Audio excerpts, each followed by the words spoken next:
সূর্য যদি এত বড় হয় তাহলে সূর্য যিনি বানাইছেন তিনি কে? আওয়াজ করে জোরে বলেন সবাই মিলে, তিনি কে? সূর্য যদি এত বড় হয় তাহলে যিনি সূর্য বানাইছেন তিনি কত বড়? আল্লাহু আকবার। সূর্যের পাওয়ার যদি এত হয়, সূর্যের আলোর গতি যদি এত হয়,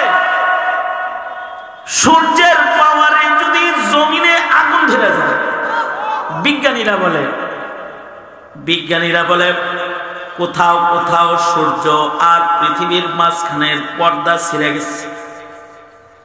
সূর্যের আলো সরাসরি পৃথিবীতে আল্লাহ ফেলে না, সূর্য আর পৃথিবীর মাঝখানে পর্দা। বিজ্ঞানীরা বলে জায়গায় জায়গায় পর্দা ছিঁড়ে গেছে, ওখানে ডাইরেক্ট আলো পড়ে। ডাইরেক্ট আলো পড়লে নাকি ওখানে গাছে সূর্যের তাপে আগুন ধরে। বিজ্ঞানীরা কয় সূর্যের আলোর যদি এত পাওয়ার হয়, এ আলো যিনি বানাইছেন তার পাওয়ার কত?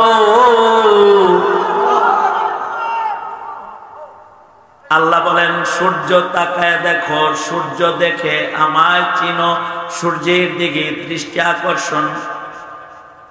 শামস হতে পারে আল্লাহ তাআলা সূর্য দেখায় বলে এই বনি আদম, এই পাওয়ারফুল সূর্য যেটা তার গতি বেগে চলে, যে সূর্যকে অনেকে খোদা মনে করে, সূর্য পূজক, চন্দ্র পূজক, সাবিই,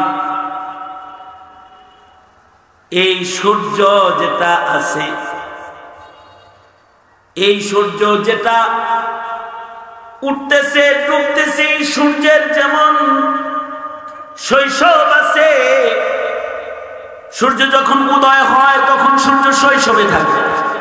বাচ্চা দেখলে যেমন কোলে লয়, সূর্যরে সাগর সৈকতে যে আতে লয়, চুমু খায়। সূর্য আবার যৌবনে আসে, তখন সূর্যের দিকে তাকান যায়, ওর মাস্তানি বাইরে যায়।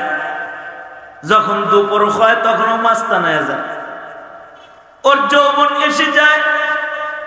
আবার যখন বিকাল হয় সূর্যর পার্থক্য এসে যায়, এক সময় সূর্য ডুইবা যায়। বনি আদম সূর্যের দিকে তাকাও, তুমিও কিন্তু একদিন সূর্যের মতো ডুবে যাবা। তোমার যৌবন থাকবে না, তুমিও বুড়া হয়ে যাবা। সুম্মা রাদাদনাহু আসফালা সাফিলিন। বিকাল বেলায় সূর্য যেমন দুর্বল হয়েছে তুমিও দুর্বল হবে। এক সময় সূর্য ডুবে গেছে, তুমিও ডুবে যাবা।